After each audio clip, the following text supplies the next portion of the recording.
Hey everyone, welcome back to your YouTube channel study on. और जैसे कि आपने थंबनेल में देख ही लिया है, हमने ग्रुप थ्योरी टॉपिक स्टार्ट किया हुआ है जो कि टीजीटी मैथ के लिए बहुत ही इंपॉर्टेंट टॉपिक है। ओके, सो अब तक मैं आपकी 4 क्लासेस ले चुकी हूँ और आज है आपकी क्लास नंबर 5। ओके, मैं आपको ग्रुप बता चुकी हूँ, सब ग्रुप बता चुकी हूँ। ओके, बहुत सारी प्रॉपर्टीज़ हमने उनसे रिलेटेड की थी। बाइनरी ऑपरेशन सबसे पहले मैंने आपको बताया था। और आज हम करने वाले हैं साइक्लिक ग्रुप।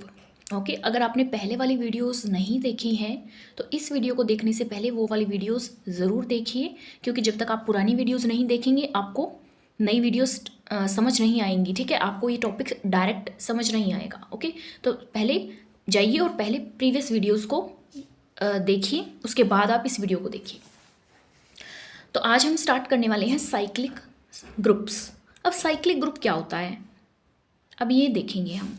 देखिए, अगर जी आपके पास ग्रुप है, मतलब साइक्लिक ग्रुप का मतलब क्या है कि ग्रुप तो होगा वो, है ना। अब साइकिल क्या है इसके अंदर वो देखते हैं। अगर जी आपके पास ग्रुप है, अगर जी आपके पास क्या है, एक ग्रुप है under binary operation star. Okay, तो एक ए एलिमेंट मैं जी से निकाल रही हूँ। एक ए एलिमेंट है जो जी से बिलोंग करता है, और जी के जितने भी एलिमेंट्स हैं ना, जी के जितने भी एलिमेंट्स हैं वो सारे एलिमेंट्स इस ए से बनाए हुए हैं। इस ए से कैसे बनाएंगे अब हम, यानी कि वो कुछ ऐसे होंगे, ए की पावर एन टाइप के होंगे। ओके, जैसे क्या हो सकता है, ए की पावर 0, ए की पावर 1, ए की पावर 2, ए की पावर 3 डैश डैश डैश, और इस तरफ ए की पावर -1, ए की पावर -2, ए की पावर -3 एंड सो। कुछ समझ आया। साइक्लिक ग्रुप क्या होता है, ये हो गया आपका साइक्लिक ग्रुप। ये जी क्या कहलाएगा, साइक्लिक ग्रुप कहलाएगा। यानी कि एक ऐसा ग्रुप जो ग्रुप के ही सिर्फ एक एलिमेंट का यूज करके बाकी सारे एलिमेंट्स को भी बनाया गया हो। ओके, अगर मैं एक और एग्जांपल इसका लेना चाहूँ तो क्या ये एग्जांपल, आप इस एग्जांपल से तो आप फेमिलियर हैं ही, आपको ये एग्जांपल पता है और मैंने आपको प्रूफ भी करके दिखाया हुआ है कि ये क्या होता है, एक ग्रुप होता है। बट ध्यान से देखिए, ये साइक्लिक ग्रुप है। अब देखिए साइक्लिक ग्रुप क्या होता है। सबसे पहले देखिए, आपके पास आयोटा की वैल्यू होती है -1 का रूट। आयोटा स्क्वायर की वैल्यू क्या होती है, -1 होती है। तो क्या मैं -1 को आयोटा स्क्वायर लिख सकती हूँ, और ये आपके पास क्या है, आयोटा है। देखिए आयोटा आयोटा स्क्वायर। ओके, दो एलिमेंट्स तो हो गए मेरे पास। अब आगे चलते हैं। 1 किसके किसके यूज़ करके आएगा, देखो आयोटा की पावर 4 जब हम करते हैं तो 1 बनता है। ओके, तो आयोटा की पावर 4 पीछे आ गया, और ये माइनस आयोटा का मतलब क्या होता है, आयोटा क्यूब। ध्यान से देखिए, ये हो गया iota square into iota. Iota square की वैल्यू अभी भी की थी, -1 होती है, तो माइनस का आयोटा बन गया ना, तो माइनस आयोटा को आप आयोटा क्यूब लिख सकते हैं। तो आप क्या मुझे बता सकते हैं कि ये वाला जो ग्रुप बनाया गया है, पहली बात ये साइक्लिक है। साइक्लिक कैसे है, क्योंकि एक आयोटा का यूज करके और उसकी पावर्स को बढ़ा के ही ग्रुप की इन्वेंशन की गई है। समझ आया आपको, समझ रहे हो। तो जिस एलिमेंट का यूज करके हम पूरे ग्रुप को जनरेट करते हैं उसे बोला जाता है जनरेटर। उसे बोला जाता है जनरेटर। क्या कहा जाता है, जनरेटर कहा जाता है। अब देखिए, सिर्फ जनरेटर आयोटा ही नहीं है, यहाँ पे माइनस आयोटा भी क्या है, जनरेटर है। माइनस आयोटा भी क्या है, जनरेटर है। देखिए, मैं इसको आगे आपको बताऊंगी कि कैसे है माइनस आयोटा भी जनरेटर। सबसे पहले हम साइक्लिक ग्रुप की डेफिनेशन को और क्लियर कर लेते हैं। अब आप साइक्लिक ग्रुप को क्या कहेंगे, कैसे लिखेंगे, let G be a group, G be a group and A belong to G, ठीक है। every element of G is of the type A की power n, where n is a positive integer, where n is an integer, positive नहीं negative powers भी हो सकती हैं इसकी, ठीक है। n is an integer is called cyclic group. तो जी आपका क्या बन जाएगा, साइक्लिक ग्रुप बन जाएगा। और इसका टाइप मैंने ये आपको लिख कर दिखा दिया है। क्या आपको क्लियर है, समझ आ रहा है आपको? यहाँ पे एक आइडेंटिटी भी एग्जिस्ट करेगी, तो एक ई भी आप साथ में इसमें क्या कर सकते हो, ऐड कर सकते हो। अब आप समझे। और इस साइक्लिक ग्रुप को हम लिखेंगे ऐसे, इसको ऐसे लिखा जाता है, ठीक है। इसकी रिप्रेजेंटेशन क्या होगी, ये होगी इसकी रिप्रेजेंटेशन, समझे, ठीक है। क्योंकि ए एलिमेंट से ही इसको क्या किया गया है, जनरेट किया गया। इसको कैसे लिख सकती हूँ, या तो आयोटा या फिर माइनस आयोटा। अब देखिए माइनस आयोटा कैसे है इसका जनरेटर, ये भी हम चेक कर लेते हैं। ये एलिमेंट्स बनने चाहिए हमारे पास, ठीक है। हमें पता है माइनस आयोटा कि माइनस आयोटा से बनाइए इसको, माइनस आयोटा का कि पावर 1 करो, माइनस आयोटा की पावर 2 करो, करो जल्दी से। माइनस आयोटा की पावर 1 की तो माइनस आयोटा का माइनस आयोटा आ गया। माइनस आयोटा स्क्वायर, जब आप माइनस आयोटा का स्क्वायर करेंगे तो आपके पास क्या आएगा, देखिए आयोटा का स्क्वायर कर दिया तो आया -1, तो ये -1 आ गया, ठीक है। दो दो एलिमेंट हो गए ना, एक ये एलिमेंट हो गया और एक ये एलिमेंट, दो एलिमेंट मैंने बना लिए। अब माइनस आयोटा का जब क्यूब करूंगी तो मेरे पास क्या आएगा, एक माइनस ऑलरेडी आएगा मेरे पास, है ना, क्योंकि क्यूब है, ऑड पावर है। फिर आयोटा क्यूब, जो आयोटा क्यूब होता है वो क्या होता है हमारे पास, माइनस का आयोटा होता है, यानी कि आयोटा बन जाएगा। तो ये वाला एलिमेंट भी मेरा जनरेट हो गया। अब माइनस आयोटा की पावर जब 4 करूँगी तो मेरे पास 1 बनेगा। तो क्लियर है, मैं इसको कैसे लिख सकती हूँ, माइनस आयोटा का स्क्वायर माइनस आयोटा का क्यूब माइनस आयोटा की पावर 4। तो ये एलिमेंट हो गया और इसको मैं ऐसे लिख सकती हूँ, माइनस आयोटा, ऐसे। क्लियर है आपको? मैंने बहुत अच्छे से आपको समझाने की कोशिश की है कि साइक्लिक ग्रुप एक्चुअल में होता क्या है और उसको रिप्रेजेंट किससे किया जाता है, ठीक है। एक एलिमेंट होता है जो कि ग्रुप का ही होता है, उसी से सारे एलिमेंट्स क्या किए होते हैं, जनरेट किए होते हैं, तो वो ग्रुप आपका बन जाता है साइक्लिक ग्रुप। चलिए अब साइक्लिक ग्रुप के रिगार्डिंग कुछ एक रिजल्ट्स कर लेते हैं और फिर उसके रिगार्डिंग हम क्या करेंगे, PYQs अटेंड करेंगे। सो देखिए आपके पास कुछ एक प्रॉपर्टीज़ है साइक्लिक ग्रुप की। हाँ जी, ये प्रॉपर्टीज़ ऐसी हैं, बहुत ही इंपॉर्टेंट रिजल्ट्स हैं, ये आपको आने चाहिए सो दैट आप पेपर में, क्योंकि एग्ज़ाम में डायरेक्ट रिजल्ट्स यूज़ किए जाते हैं, तो आपको इनको अच्छे से ध्यान रखना है इनका। There may be more than 1 generator of a cyclic group. अभी अभी मैंने एक एग्जाम्पल आपको बताया, यहाँ पे मैंने 2 आपको क्या करके दिखाए, 2 जनरेटर दिखाए हैं, ठीक है। तो जनरेटर है ना, ज़रूरी नहीं एक ही हो, एक ग्रुप के ना जाने कितने जनरेटर हो सकते हैं, ओके। ये बात आपको क्लियर होनी चाहिए। सेकंड पॉइंट है, cyclic group may have any number of element. एक साइक्लिक ग्रुप में कितने भी नंबर ऑफ एलिमेंट्स हो सकते हैं, ओके। ये भी कोई फिक्स नहीं होता कि साइक्लिक ग्रुप में 4 ही एलिमेंट होंगे, 5 होंगे या 7 होंगे, नहीं, ठीक है। साइक्लिक ग्रुप के कितने भी नंबर ऑफ एलिमेंट्स उसके अंदर हो सकते हैं। पहला पॉइंट आपको बताया था कि एक साइक्लिक ग्रुप के ना जाने एक से ज़्यादा जनरेटर हो सकते हैं। दूसरा मैंने बताया कि एक साइक्लिक ग्रुप में more than any number of elements आपके पास हो सकते हैं।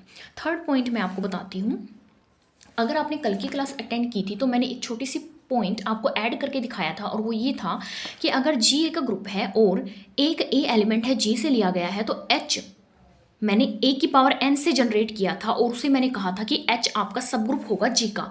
अगर ऐसा कुछ आपको मिले और ये कंडीशन होल्ड हो तो आप डायरेक्ट उसको क्या लिख दोगे, एच को आप सब ग्रुप लिख दोगे जी का, ठीक है। ये बात मैं आपको कल बता चुकी हूँ, बट आज साइक्लिक ग्रुप पढ़ने के बाद मैं आपको कह रही हूँ कि यही एच आपका क्या कहलाएगा, साइक्लिक सब ग्रुप कहलाएगा जी का, जो कि ए से जनरेट किया गया है and denoted by this and this. या तो ऐसे लिख सकते हो इसको या फिर ऐसे लिख सकते हो, ओके। ये रिप्रेजेंटेशन होती है साइक्लिक ग्रुप की। क्लियर है? नेक्स्ट पॉइंट देखिए, number of generators of cyclic group are always even. एक बात हमेशा ध्यान रखनी है, ठीक है, आपके पास जो नंबर ऑफ जनरेटर्स होंगे ना साइक्लिक ग्रुप के, वो हमेशा इवन होंगे, समझे। इवन मतलब या 2 होंगे, 4 होंगे, 6 होंगे, 8 होंगे, 10 होंगे, कुछ इस तरह से होंगे। ये बात आपको अपने दिमाग में क्लियर रखनी है। आगे के पॉइंट्स देखते हैं क्या हैं। अब देखिए कुछ और प्रॉपर्टीज़ हैं, ये आपको ध्यान रखनी है। प्रॉपर्टीज़ क्या है कि एवरी साइक्लिक ग्रुप, याद रखना, every cyclic group is an abelian. Abelian मतलब कि ग्रुप की प्रॉपर्टीज़ को तो सेटिस्फाई करेगा ही, साथ में कॉम्यूटेटिव प्रॉपर्टी को भी ये क्या करता है, होल्ड करता है। साइक्लिक ग्रुप, हर एक साइक्लिक ग्रुप अबिलियन ग्रुप होगा, पर उल्टा इसका ठीक नहीं है। अगर कोई अबिलियन ग्रुप है तो ज़रूरी नहीं कि वो साइक्लिक हो। क्लियर। सेकंड पॉइंट है, अगर ए जनरेटर है साइक्लिक ग्रुप का तो ए इनवर्स भी क्या होगा, उसका जनरेटर होगा। Second point. Third point, order of a cyclic group is same as the order of its generator. Cyclic group का ऑर्डर सेम रहेगा किसके, जिस एलिमेंट को यूज करके पूरा ग्रुप बनाया गया है उस एलिमेंट का ऑर्डर सेम होगा साइक्लिक ग्रुप के ऑर्डर के। ये बात आपको ध्यान रखनी है। If a finite group of order n contains an element of order n, समझ रहे हो क्या बोला, अगर एक फिनाइट ग्रुप है जिसका ऑर्डर n है और इसके अंदर एक ऐसा एलिमेंट है जिसका ऑर्डर भी क्या है, n है, ग्रुप के बराबर है, तो ग्रुप हमेशा क्या होगा, साइक्लिक होगा। ठीक है, यानी ये वही बात आ गई ना कि ये हो गया उसका जनरेटर। जनरेटर से आपने क्या बना दिया, एक ग्रुप बनाया, तो वो कौन सा ग्रुप कहलाएगा, साइक्लिक ग्रुप ही कहलाएगा। Every finite group of prime order is cyclic. अभी अभी मैंने आपको एक पॉइंट बताया था कि एक साइक्लिक ग्रुप में हमेशा इवन नंबर ऑफ जनरेटर्स होंगे। दूसरा पॉइंट ये है कि एक फिनाइट ग्रुप में, एक फिनाइट ग्रुप जो प्राइम ऑर्डर का है, यानी कि या तो ऑर्डर 3 हो या 5 हो या 7 हो या 11 हो या 13 हो, कुछ भी हो सकता है, वो हमेशा क्या होगा, साइक्लिक होगा। ओके, नेक्स्ट पॉइंट है आपके पास, every finite group of composite order. Composite order समझते हो, कंपोजिट ऑर्डर, कंपोजिट और प्राइम। प्राइम वो नंबर होता है जो सिर्फ जिसके 2 फैक्टर्स होते हैं। 2 फैक्टर कौन कौन से होंगे, एक तो वो नंबर खुद और एक 1। कंपोजिट होता है जिसके 2 से ज़्यादा क्या होते हैं, फैक्टर्स होते हैं। जैसे कि 6 का फैक्टर 1 भी है, 2 भी है, 3 भी है और खुद 6 भी है, तो 4 फैक्टर हो गए ना 6 के, तो वो हो गया आपका कंपोजिट नंबर। तो एक फिनाइट ग्रुप जिसका ऑर्डर क्या है, कंपोजिट है, यानी कि मान लीजिए 6 है इसका ऑर्डर, तो ये पोजेस करेगा हमेशा प्रॉपर सब ग्रुप्स को। अब प्रॉपर सब ग्रुप्स क्या होते हैं, मैंने आपको इम्प्रॉपर और ट्रिवियल सब ग्रुप्स बताए थे, जो कौन से होते हैं, एक तो खुद जी होता है यानी कि पूरा का पूरा ग्रुप, और एक होता है आइडेंटिटी, एक होता है आइडेंटिटी। तो प्रॉपर सब ग्रुप से इन 2 ग्रुप को छोड़ के जो भी बनेंगे, इन 2 ग्रुप को छोड़ के जो भी आपके ग्रुप सब ग्रुप कहलाएंगे वो कहलाएंगे प्रॉपर सब ग्रुप्स। क्लियर हो गया पॉइंट। एक कंपोजिट ऑर्डर के ग्रुप में हमेशा प्रॉपर सब ग्रुप्स होंगी। Every subgroup of a cyclic group, cyclic group के कितने भी सब ग्रुप आप बनाइए वो सारे सब ग्रुप कैसे होंगे, साइक्लिक ही होंगे। उसके बाद है if G is an infinite cyclic group. अगर जी आपके पास इनफिनाइट साइक्लिक ग्रुप है, देखिए अभी तक हम सिर्फ फिनाइट ग्रुप की बात कर रहे थे, यहाँ पे अब आ गया इनफिनाइट साइक्लिक ग्रुप, तो जी के हमेशा 2 ही जनरेटर्स होंगे। ये पॉइंट्स आपको बहुत ही ध्यान रखने हैं क्योंकि direct as a result use होंगे। मैंने क्वेश्चंस भी लिए हुए हैं, मैं आपको बताऊंगी कैसे कैसे यूज़ हो रहे हैं ये वाले पॉइंट्स। क्लियर हुआ। एक बार फिर से रिकॉल करते हैं। एक साइक्लिक ग्रुप हमेशा अबिलियन होगा बट कन्वर्स ट्रू नहीं होगा। अगर ए जनरेटर है ग्रुप जी का तो ए इनवर्स भी जनरेटर हो जाएगा जी ग्रुप का। थर्ड पॉइंट मैंने बताया, ऑर्डर ऑफ साइक्लिक ग्रुप हमेशा इक्वल होगा order of its generator. Fourth point is, अगर एक फिनाइट ग्रुप में का ऑर्डर n है और उसके अंदर एक ऐसा एलिमेंट एग्जिस्ट करता है जिसका ऑर्डर भी n है, तो ग्रुप हमेशा क्या होगा, साइक्लिक होगा। एक फिनाइट ग्रुप में अगर एक फिनाइट ग्रुप का ऑर्डर अगर प्राइम है तो वो साइक्लिक होगा। अगर एक फिनाइट ग्रुप कंपोजिट ऑर्डर का है तो हमेशा उसके अंदर प्रॉपर सब ग्रुप्स होंगे। हर एक सब ग्रुप साइक्लिक ग्रुप का क्या कहलाएगा, साइक्लिक ही कहलाएगा। उसके बाद वाला पॉइंट है, अगर जी आपके पास इनफिनाइट साइक्लिक ग्रुप है तो इसके सिर्फ और सिर्फ 2 ही जनरेटर होंगे। क्लियर हुआ। एक लास्ट पॉइंट है जो क्या है, if A is generated by G, if A is generated by generator of G, मान लीजिए ए क्या है, जनरेटर है जी का, और ऑर्डर ए ऑर्डर जी के बराबर है, हमेशा ये बात होगी, ये तो हम लिख भी चुके हैं ना, ये बात मैंने यहाँ आपको बता दी कि ऑर्डर साइक्लिक ग्रुप का इक्वल होगा order of its generator. But है ना, ये लैंग्वेज चेंज करके ऐसे आपको दे सकते हैं, मैंने इसलिए इस पॉइंट को ऐड किया है, ठीक है ना। तो थोड़ा सा लैंग्वेज चेंज हो सकती है, बट रिजल्ट तो वही आएंगे जो होते हैं एक्चुअल में, उनको चेंज थोड़ी ना कर देंगे, कुछ और थोड़ी ना आएगा इसकी जगह पर। एक और पॉइंट मैंने आपको बताया था, पीछे से एक बार रिवाइज करते हैं। ये पॉइंट्स आपको बताए थे कि एक से ज़्यादा जनरेटर्स हो सकते हैं साइक्लिक ग्रुप के, और एक साइक्लिक ग्रुप में कितने भी नंबर ऑफ एलिमेंट्स हो सकते हैं। उसके बाद मैंने आपको बताया कि number of generator cyclic group के हमेशा क्या होंगे, इवन होंगे। ओके, अब आगे चलते हैं। अब आपके पास होता है एक आइलर्स 5 फंक्शन। अब आइलर 5 फंक्शन क्या है, पहले 5 फंक्शन को समझते हैं, उसके बाद देखते हैं कि इसका यूज़ यहाँ पे क्या है। Euler's function is defined as 5 1 1 रहेगा, ये बात आपको याद रखनी है। 5 1 की वैल्यू 1 होगी, एंड 5 n जो होगा, 5 n जो होगा वो होगा number of positive integers, number of positive integers less than n and coprime to n, less than n and coprime to n। अब देखिए ध्यान से, 5 6 क्या होगा, 5 6 क्या होगा, 5 6 की वैल्यू होगी ऐसे इंटीजर्स जो 6 के को प्राइम हों और 6 से छोटे हों। तो ऐसे कितने नंबर हैं आपके पास, ऐसे मेरे पास नंबर हैं 1 2 3 4 और 5। छोटे नंबर तो यही है, 6 से छोटे 5 नंबर हैं मेरे पास। को प्राइम का मतलब होता है ऐसे दो नंबर जिनके बीच का कॉमन फैक्टर हमेशा क्या आए, 1 आए, यानी कि दोनों सेम टेबल पे कभी भी डिवाइड ना हो। तो आप मुझे बताइए 6 और 1 इनके बीच में कितने कॉमन फैक्टर हैं, एक ही है ना, 1 से 1 डिवाइड होता है, 6 से 1 डिवाइड होता है, तो एक तो ये आपका क्या हो जाएगा, आइलर फंक्शन में काउंट हो जाएगा। दूसरा 2 और 6 के कितने कॉमन फैक्टर हैं, एक तो 2 है ना, और एक 1 भी है, तो 2 फैक्टर हो गए, तो हम 2 को रिजेक्ट कर देंगे, 2 को नहीं लेंगे। उसके बाद चलते हैं 3 पे। 3 और 6 में कितने कॉमन फैक्टर्स हैं, 3 एक तो 3 हो जाएगा, एक तो 3 हो जाएगा और एक 1 हो जाएगा, तो 2 हो गए ना, तो को प्राइम तो नहीं है, को प्राइम नहीं है। उसके बाद चलते हैं 4 पर। 4 के कितने 4 और 6 के अंदर दोनों एक तो 1 पे डिवाइड हो जाते हैं, दूसरे 2 पे डिवाइड होते हैं, तो 4 को भी हम नहीं ले सकते क्योंकि एक से ज़्यादा क्या आ रहे हैं, इसमें कॉमन फैक्टर आ रहे हैं। 6 और 5 में कॉमन फैक्टर सिर्फ और सिर्फ क्या है, 1 है, सिर्फ और सिर्फ क्या है, 1 है, तो मैं इसको भी इंक्लूड कर लूँगी। तो मेरे पास कितने नंबर आए, 1 2, तो 2 मेरा क्या हो जाएगा, आंसर हो जाएगा। आई होप आपको आइलर 5 फंक्शन समझ आया है।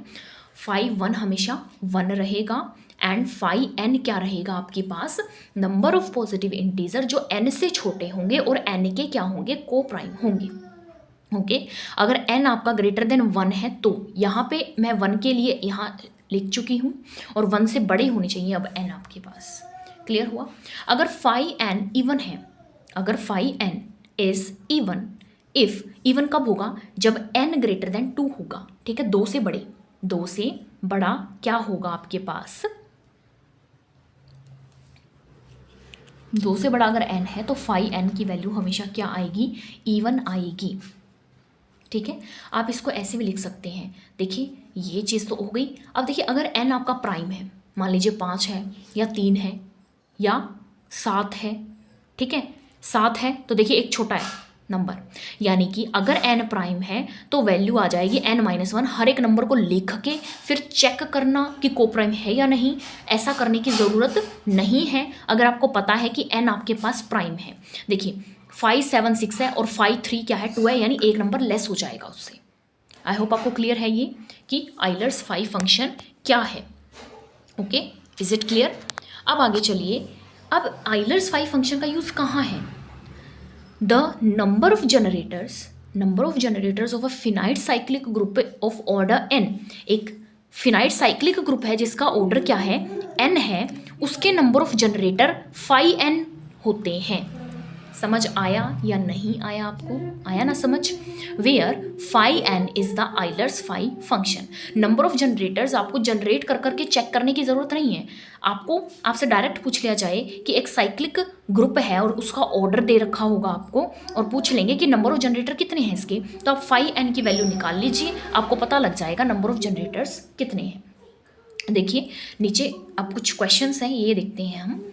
The number of generators of cyclic group are, ठीक है, number of generators cyclic group के 3 होंगे, 5 होंगे, 4 होंगे या 7 होंगे। तो जल्दी बताइए क्या होगा इसका आंसर। देखिए हमने एक रिजल्ट किया था कि नंबर ऑफ जनरेटर एक साइक्लिक ग्रुप का हमेशा इवन होता है ना। इवन नंबर ऑफ जनरेटर्स होते हैं एक साइक्लिक ग्रुप के, ठीक है, या 2 होंगे, 4, 6, 8 ऐसे होंगे। देखिए 3 भी आपका क्या है, ऑड ऑड ऑड, तो 4 आपका क्या हो जाएगा, करेक्ट आंसर हो जाएगा। तो रिजल्ट्स अगर आपको आते हैं ना तो आप ऐसे आंसर्स कर सकते हो, क्योंकि रिजल्ट के अंदर से ही आपका क्या बनाया जाता है, क्वेश्चन डेवलप किया जाता है। तो चलिए आगे के क्वेश्चंस देख लेते हैं। अब ये देखिए आपके पास ये निकालना है, how many generators are there of the cyclic group G of order n, यानी कि एन की वैल्यू आपके पास क्या है, 8 है, तो 5n निकाल दीजिए। यही आपका क्या होते हैं, number of generators, number of generators. उसके बाद हमने देखा कि 8 आपका प्राइम तो नहीं है, अगर प्राइम होता तो 1 कम करके हम लिख देते 5n की वैल्यू, ठीक है। अब हमें क्या करना पड़ेगा, प्रॉपर क्या करने पड़ेंगे, चेक करने पड़ेंगे। तो देखिए 8 से छोटे कितने नंबर है, 1 2 3 4 5 6 एंड 7। अब को प्राइम चेक करते हैं, 1 और 8, 1,8 क्या को प्राइम है 1 को आप लेंगे। 2 और 8 को प्राइम नहीं होगा। 3 और 8 यस को प्राइम है, क्योंकि 3 और 8 में कोई भी कॉमन टेबल पे ये दोनों डिवाइड नहीं होते। 4 और 8 होते हैं, 4 को नहीं लेंगे। 5 और 8 यस 5 हो जाएगा। 6 नहीं होगा तो और 7 हो जाएगा। तो कितना आया 5n की वैल्यू, 1 2 3 4, तो 5n की वैल्यू आपके पास आ गई 4। तो आप है ना ध्यान से देखिए, नंबर ऑफ जनरेटर्स भी क्या आ रहे हैं, इवन नंबर्स में आ रहे हैं। तो ये बात आप यहाँ से क्या कर सकते हो, वेरीफाई कर सकते हो। तो इसका आंसर क्या हो जाएगा, 4 नंबर ऑफ 4 जनरेटर्स।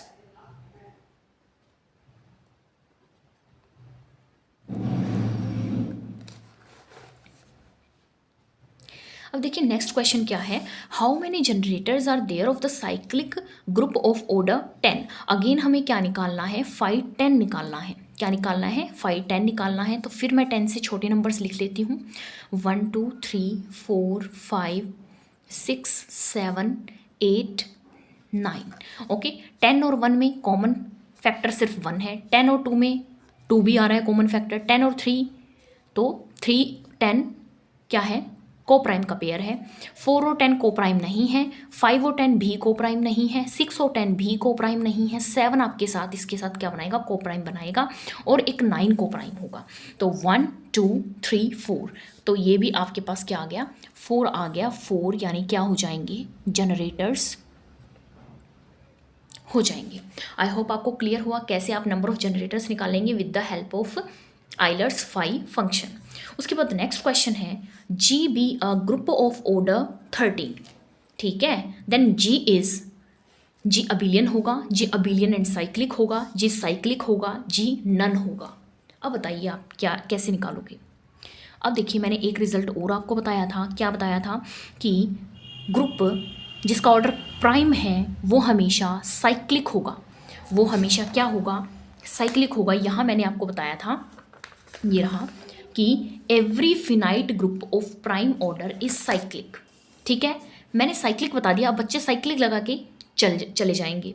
अब साइक्लिक क्यों नहीं है आंसर, देखिए अब आपको ये भी बताया गया है कि साइक्लिक ग्रुप नहीं, आप इसका आंसर क्या लगाएंगे, साइक्लिक ही लगाएंगे। बट आपको ये भी तो पता है कि साइक्लिक ग्रुप अबिलियन होता है, साइक्लिक ग्रुप क्या होता है, अबिलियन होता है। तो इसका आंसर क्या आएगा, बी आंसर इसका आएगा। ओके, क्लियर है क्वेश्चन, आगे चलते हैं। एवरी प्रॉपर, अब देखिए 2 रिजल्ट रह गए थे जो मैंने यहाँ लिख लिए हैं। Every proper subgroup of an infinite cyclic group is infinite. देखिए एक इनफिनाइट साइक्लिक ग्रुप है, उसका हर एक प्रॉपर सब ग्रुप, इम्प्रॉपर की बात नहीं कर रहे हैं, किसकी बात कर रहे हैं यहाँ पे, प्रॉपर सब ग्रुप इनफिनाइट होंगे। एक इनफिनाइट साइक्लिक ग्रुप के सारे प्रॉपर सब ग्रुप्स भी क्या होंगे, इनफिनाइट ही होंगे। नेक्स्ट रिजल्ट है आपके पास, if every subgroup of group G is cyclic. अगर ग्रुप जी है और इसके सारे सब ग्रुप साइक्लिक हैं, then group G need not be cyclic. देखिए यहाँ क्या बोल रहे हैं, ग्रुप जी है, उसके सारे सब ग्रुप अगर साइक्लिक हैं तो ज़रूरी नहीं है कि जी आपके पास साइक्लिक हो। क्लियर हुआ क्वेश्चन? रिजल्ट क्लियर है आपको? उसके बाद चलते हैं एक और नेक्स्ट आपके पास क्या है, एग्जाम्पल है। देखिए ये इस टाइप के ऐसे क्वेश्चंस आते हैं आपके पेपर में। Let H be the multiplicative group of all positive real numbers. Okay, H एक मल्टीप्लिकेटिव ग्रुप है पॉजिटिव रियल नंबर्स का। पॉजिटिव रियल नंबर्स का मल्टीप्लिकेटिव क्या है, ग्रुप है कौन, एच।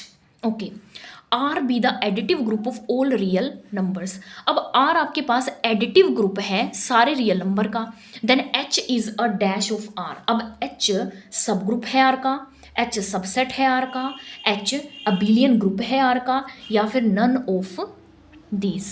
अब मुझे बताइए इसका आंसर क्या रहेगा। सबसे पहले आप मुझे एक बात बताइए, अगर मैं इसको सब ग्रुप लिखूं तो क्या ठीक लिखूंगी? नहीं, क्योंकि सब ग्रुप वो वाला सबसेट होता है ग्रुप का जो सेम बाइनरी ऑपरेशन के अंडर क्या बनाए, ग्रुप बनाए। बट यहाँ तो बाइनरी ऑपरेशंस दोनों के क्या है, डिफरेंट है ना। यहाँ मल्टीप्लाई, यहाँ एडिशन। अगर एडिशन होता तो मैं इसको डायरेक्ट क्या लिख देती, मतलब सोचती ना कि सब ग्रुप है, लिख देती, मतलब सोचती कि सब ग्रुप लिखना है कि नहीं लिखना। बट अब तो हम सोच भी नहीं सकते कि ये सब ग्रुप है। ओके, तो सब ग्रुप तो नहीं है। आगे चलते हैं, सबसेट। ओके, सबसेट चेक करते हैं। अब देखिए एच ग्रुप है आपका रियल नंबर्स, सॉरी आर है सारे रियल नंबर्स, और एच में आते हैं सिर्फ पॉजिटिव वाले रियल नंबर्स। तो यानी बड़े में से मैंने एक छोटा सा क्या निकाल लिया, सबसेट निकाल लिया, तो ये सबसेट तो होगा ना। अब देखिए अबिलियन सब ग्रुप, क्या सब ग्रुप ही नहीं है तो अबिलियन कैसे हो जाएगा? नन ऑफ दीज में आप जाओगे ही नहीं। समझे? क्वेश्चन क्लियर हुआ आपको? ये क्वेश्चन थे आपके अब तक के जितने भी मैंने आपको टॉपिक्स करवाए उनके रिगार्डिंग मैंने आपको क्या बताए हैं, साथ साथ क्वेश्चंस भी क्लियर किए हैं। ओके, नेक्स्ट टॉपिक है आपके पास कोसेट्स। ओके, कोसेट्स पढ़ते हैं। कोसेट्स एक्चुअल में क्या होते हैं? देखिए आपके पास let G be a group. G आपके पास क्या है, एक ग्रुप है। H is a subgroup of G. H G का सब ग्रुप है, और एक ए एलिमेंट आपने जी से ले लिया, एक ए एलिमेंट आपने जी से ले लिया, तो एक सेट बनाया। सेट क्या बनाया? सेट एच ए। सेट एच ए, एच को ए के साथ ऑपरेट किया है। एच ए क्या होगा, स्मॉल एच ए। यहाँ पे जो स्मॉल एच है वो कहाँ से है, आपका एच ग्रुप से, यानी कि ए एलिमेंट आपने जी से ले लिया और एच स्मॉल एच एलिमेंट आपने सब ग्रुप से ले लिया। इसे कहा जाएगा राइट कोसेट। क्या कहा जाएगा? Right coset of H. H का राइट कोसेट इन जी के अंदर। ओके, जनरेटेड बाय ए को आपने राइट साइड से इस पे क्या करवाया है, ऑपरेट करवाया है, इसलिए ये बन गया राइट कोसेट। सिमिलरली अगर मैं लेफ्ट कोसेट लिखूं तो ए एच हो जाएगा ना, ए एच, यानी कि इसको लिख सकती हूँ ए एच, और एच आपका कहाँ से है, कैपिटल एच से आया है, और ए आपका कहाँ से आया है, जी से आया है। तो ए एच सेट आपका क्या कहलाएगा, left coset of H in G generated by a. Generated by a. I hope आपको क्लियर है। आप इसे ध्यान से देखिएगा और इसको समझने की कोशिश करिए। एक ग्रुप हमने ले लिया था, जैसे कि आपको पता है ग्रुप क्या होता है, उसका एक सब ग्रुप है। सब ग्रुप क्या होता है, एक ऐसा सेट, एक ऐसा सबसेट, इस जे का एक ऐसा सबसेट जो सेम बाइनरी ऑपरेशन के अंडर क्या बनाता है, ग्रुप बना लेता है, वो कहलाएगा जी का सब ग्रुप। अब इस सब ग्रुप से एक एलिमेंट लिया एच, और इस जी ग्रुप से एक एलिमेंट लिया ए को जब आप राइट साइड से एच के साथ ऑपरेट करवाओगे तो आपके पास राइट कोसेट बनेगा, और लेफ्ट साइड से अगर ऑपरेट करवाओगे तो आपके पास बनेगा left coset of H in G generated by A. उम्मीद करती हूँ आपको कोसेट क्लियर है। कोसेट के कुछ रिजल्ट्स हैं भाई। अब देखिए ध्यान से, कोसेट क्या है ये तो मैं आपको बता चुकी। अब देखिए एच ए और ए एच यानी लेफ्ट कोसेट और राइट कोसेट दोनों ही सबसेट होते हैं किसके, जी के। ये बात आपको याद रखनी है। दोनों ही क्या होते हैं, लेफ्ट कोसेट और राइट कोसेट दोनों ही आपके क्या होंगे, सबसेट होंगे ग्रुप जी के। H is itself a right and left coset. अब देखिए एच खुद में ही एक लेफ्ट और राइट कोसेट। अब कैसे है ये आप समझने की कोशिश करें। एक ई एलिमेंट मैंने कहाँ से ले लिया, ग्रुप से ले लिया। अब मैं इसको राइट साइड से एच के साथ ऑपरेट करवाती हूँ तो ये बनेगा एच ई। यहाँ पे एच आपका कहाँ से आ जाएगा, कैपिटल एच से आ जाएगा। तो मुझे बताइए एच ई को क्या मैं सिंपल एच भी तो लिख सकती हूँ। तो ये आपका कौन सा हो गया, राइट कोसेट, राइट कोसेट हो गया। और अगर मैं सेम एच को अगर आगे से ऑपरेट करवाती हूँ तो इसको मैं एच लिख सकती हूँ। तो इसका ये बन जाएगा ई एच, जो कि आप क्या लिख सकते हो, एच आपका एच से बिलोंग करता है। ये भी आप बाद में जाके सिर्फ एच रह जाएगा और ये भी एच बाद में जाके सिर्फ एच रह जाएगा, क्योंकि ई को हम बाद में हटा देते हैं। तो एच खुद में ही राइट और लेफ्ट कोसेट बनाता है जी के साथ। Okay, both right and left coset of H in G are non empty. देखिए इनका मतलब क्या है, राइट और लेफ्ट कोसेट्स हैं तो नॉन एम्प्टी यानी कुछ ना कुछ एलिमेंट तो उसके अंदर क्या होगा कुछ ना कुछ एलिमेंट तो इसके अंदर होगा। जैसे ए आपके पास जी से लिया है, ई आपने एच से ले लिया।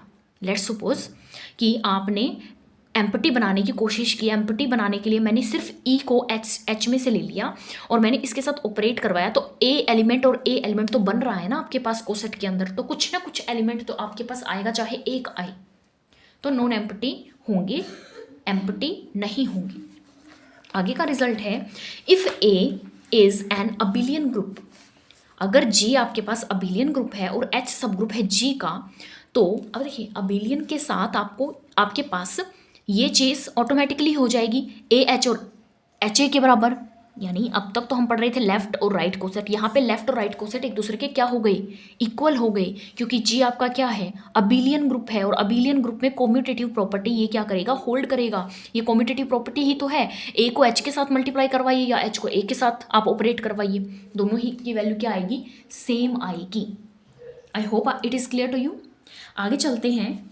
आगे वो बोल रही हैं, अभी हमने कोसेट को पढ़ा अंडर बाइनरी ऑपरेशन। ये जो जी ग्रुप है ना आपका, ये आपका मल्टीप्लिकेशन के अंडर क्या है, ग्रुप बनाता है। तो उसके लिए तो वो था। अब देखिए अगर मेरे पास जी ग्रुप है और एडिशन के अंडर क्या बनाता हो, एक ग्रुप बनाता हो, तो और एच उसका क्या है, सब ग्रुप है। ये तो क्या है, ग्रुप है, एडिटिव ग्रुप। और ये क्या है, सब ग्रुप है। तो एक ए एलिमेंट मैं ले लेती हूँ जी के अंदर से, then set H a, sorry H a नहीं लिखूंगी, अब मैं एच प्लस ए लिखूंगी। ये सेट है अब आपके पास एच प्लस ए, जो कैसे लिखा जाएगा, small h plus a where small h belong to capital H. तो ये बन जाएगा आपका right coset of H in G generated by a. Okay, और सिमिलरली लेफ्ट कोसेट कैसे बनेगा, ए प्लस एच, ये आपका क्या कहलाएगा, लेफ्ट कोसेट कहलाएगा। और उसको लिखने का तरीका ही होगा ये, कुछ नहीं किया, बस मैंने ऑपरेशन चेंज कर दिया। वहाँ पे मल्टीप्लिकेशन थी, यहाँ पे एडिशन है, दैट्स इट। दो एलिमेंट लेने हैं, एक ग्रुप से और एक सब ग्रुप से।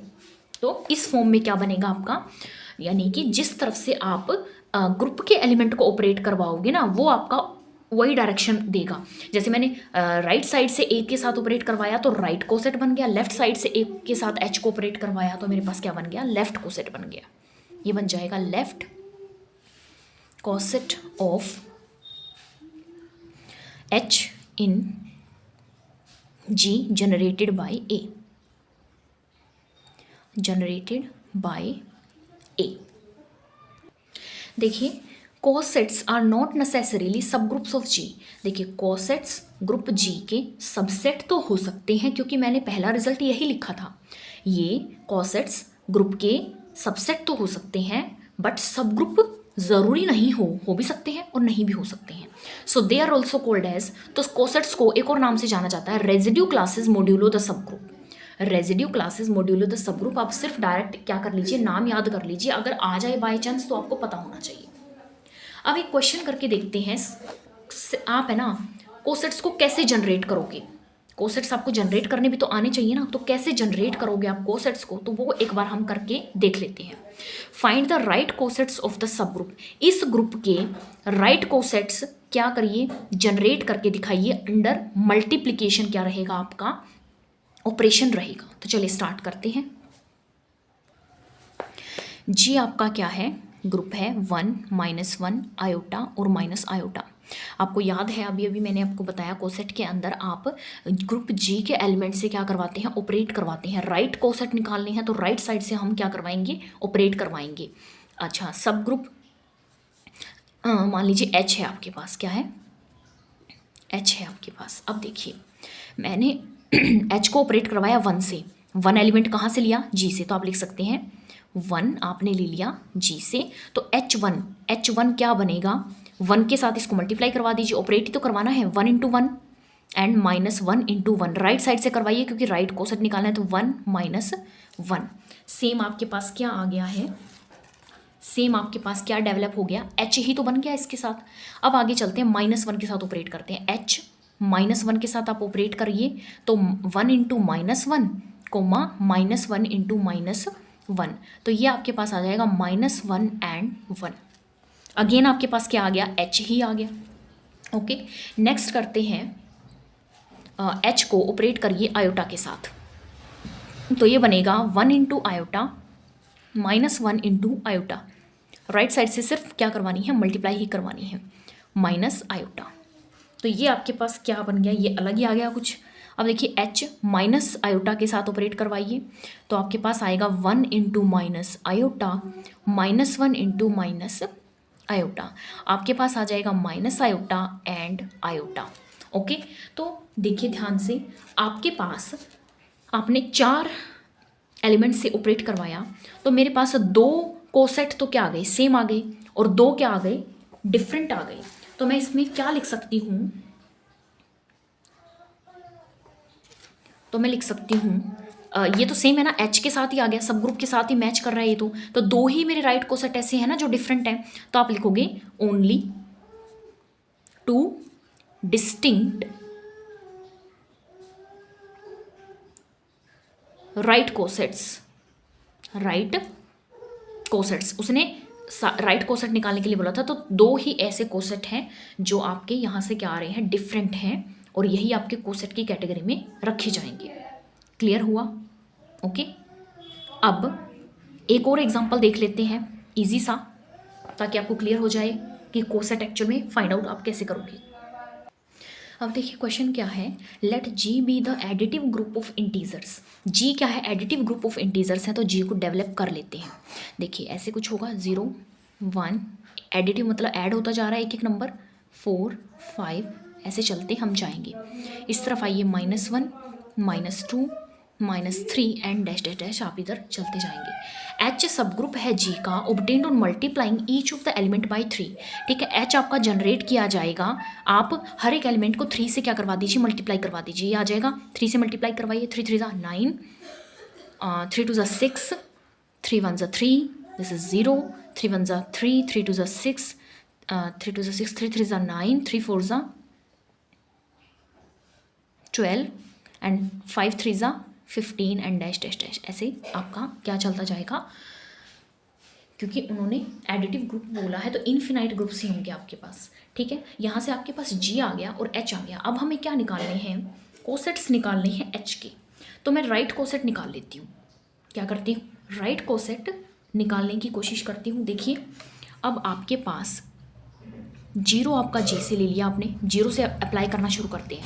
ठीक है, 0 उठाया, ठीक है 0 उठाया, चलिए एच के साथ ऑपरेट करवाइए, एच प्लस 0, जल्दी से दिखाइए। सेम ही आपका क्या आ जाएगा, क्योंकि 0 जैसे ही आप ऐड करोगे ना, एडिटिव ग्रुप है तो आपके पास ऐड ही करना पड़ेगा। देखिए जी के ऊपर जो ऑपरेशन लग रहा है ना, वही ऑपरेशन आप कोसेट्स में लगाएंगे। ठीक है, तो सेम आपके पास क्या आ जाता है, एच ही आ जाएगा। ठीक है, एच आ गया। अब आगे चलते हैं। हमने उठाया 1, 1 आपका कहाँ से आया, जे से, एच प्लस 1, जल्दी से आप निकालने की कोशिश करें। 1 ऐड होगा, 1 ऐड करिए, -9 के अंदर 1 ऐड करोगे तो -8 बचेगा, माइनस का 5 बचेगा, माइनस का 2 बचेगा, एंड 1, देन 4, 7, 10, 13, 15 और ऐसे चलता जाएगा। क्लियर है? तो अब आपके पास ये कुछ आ गया। अब आगे चलते हैं, 2 के साथ ऑपरेट करवाइए, h प्लस 2। अब 2 ऐड होगा, 2 ऐड होगा किसके अंदर, इसके अंदर 2 ऐड करिए तो ये बचेगा माइनस का 7, माइनस का 4, माइनस का 1, दिस इज़ 2, दिस इज़ 3, 4, 5, 6, 7, 8, 9, 10, 11, 12, 13, 14, 15, 16, 17 ऐसे जा रहा है। ठीक है, ठीक है। अब आगे ऑपरेट करवाइए, किससे, 0 से करवाया, 1 से, 2 से, अब 3 से करवाइए। 3 आपने ग्रुप से लिया, h प्लस 3, ये मैं राइट कोसेट्स निकाल रही हूँ। ओके, तो मेरे पास आएगा 3 से ऑपरेट करवाइए, 3 ऐड होगा। अब 9 के अंदर 3 ऐड करिए, 3 में से 9 गए 9, माइनस का 3 बचेगा, इसमें से 3 माइनस करवाइए तो ये बचेगा माइनस का 3, ये बचेगा 6, ये बचेगा 6, ये आ जाएगा आपके पास 0, and this is 3, this is 3, 3, 9, sorry 6 और फिर 6, 7, 8, 9, 9, 10, 11, 12, 12 and 3, 15 and this is 18। Okay, अब आगे चलते हैं, 4 से ऑपरेट करवाइए। अब इसको किससे करवाएंगे, 4 से ऑपरेट करवाएंगे, 4 से ऑपरेट करवाइए, h प्लस 4। चलिए, यहाँ से हमने 4 ऐड किया तो ये आ गया मेरे पास माइनस का 5, अगेन माइनस का 2, and this is 1, this is 4, this is 4, 4, 5, 6, 7, 7, 6 and 4, 10, then 13 and then 15। अब है ना, थोड़ा ध्यान से देखने की कोशिश करिए। आपने एक 1 वाला ये जो कोसेट बनाया था ना, इसके एलिमेंट्स को इसके साथ कंपेयर करिए जल्दी से, क्या सेम एलिमेंट्स आ रहे हैं, आ रहे हैं ना? देखिए ध्यान से, -1 मैंने आगे प्रोड्यूस नहीं किए, ठीक है, जहाँ से मैच कर रहे हैं ये देखिए, -5, -2, ये रही 1, 1, 4, 4, 7, 7, 10, 10, यानी कि मुझे पता लगा कि जब मैंने 4 के साथ ऑपरेट करवाया तो मेरे पास अगेन क्या बन जाता है, h प्लस 1 बन जाता है। समझ आया? अब मैं जब 5 से ऑपरेट करवाऊंगी ना जी को, तो h प्लस 5 मेरा किसके बराबर आएगा, h प्लस 2 के इक्वल ही आएगा। क्लियर हुआ? क्लियर हुआ? यानी मैं ये कहना चाह रही हूँ, अब आप जैसे जैसे आगे वाले एलिमेंट्स के साथ ऑपरेट करवाते जाएंगे तो same h plus 1, h plus 2, h plus 3 और h प्लस 4, सिर्फ ये 4 ही कोसेट बनेंगे। हमें तो डिस्टिंक्ट कोसेट निकालने हैं ना, डिस्टिंक्ट यानी अलग वाले जो डिफरेंट हैं। तो h plus 1, h plus 2, h plus 3 और h प्लस 4 सिर्फ 4 ही कोसेट होंगे आपके जो डिस्टिंक्ट होंगे। मैं फर्स्ट क्वेश्चन में आपको यही समझाने की मैंने कोशिश की थी, मैंने सारे एलिमेंट्स को ऑपरेट करके दिखाया, पर h तो आपका सेम आ रहा है उसके साथ, तो ठीक है, मैंने सिर्फ डिफरेंट वालों को कोसेट में काउंट किया है। सिमिलरली मैं यहाँ भी सिर्फ डिफरेंट वालों को क्या करूँगी, काउंट करूँगी। तो मेरे पास कितने कोसेट आ गए, there are 4 distinct right cosets. Similarly आप क्या निकाल सकते हैं, लेफ्ट कोसेट्स भी निकाल सकते हैं। देखिए जब इस तरफ से +1 कर तो सेम ही ये बनेंगे आपके, ये सेट तो सेम बनेगा, बस यहाँ लिखने का तरीका क्या हो जाएगा, 1 + h, 2 + h, 3 + h, 4 + h, और इन्हीं को इनाम दे दिया जाएगा लेफ्ट कोसेट्स, क्योंकि लेफ्ट साइड से आप क्या करवा रहे हो, जी के एलिमेंट्स को एच के साथ ऑपरेट करवा रहे हो। आई होप आपको क्लियर हुआ है कि कोसेट्स क्या होते हैं, कोसेट्स को आप जनरेट कैसे करेंगे। ठीक है, सेम वाले कोसेट्स को हम बार बार रिपीट करके नहीं लिखेंगे, ठीक है, डिस्टिंक्ट कोसेट्स को ही काउंटिंग में हम क्या करेंगे, काउंट करेंगे। ओके, सो आई होप आपको वीडियो क्लियर हुई होगी। आगे का पार्ट हम नेक्स्ट वीडियो में कंटिन्यू करेंगे। सो आज के लिए बस इतना ही। अगर वीडियो पसंद आई है तो लाइक शेयर सब्सक्राइब ज़रूर करिए। जो भी टीजीटी मैथ की प्रिपरेशन कर रहा है और सिलेबस में आपका ग्रुप थ्योरी है तो प्लीज़ शेयर करिए वीडियो को, ताकि वो भी देख सकें और अपने सारे कंसेप्ट को क्लियर कर सकें। See you in the next video. Bye bye.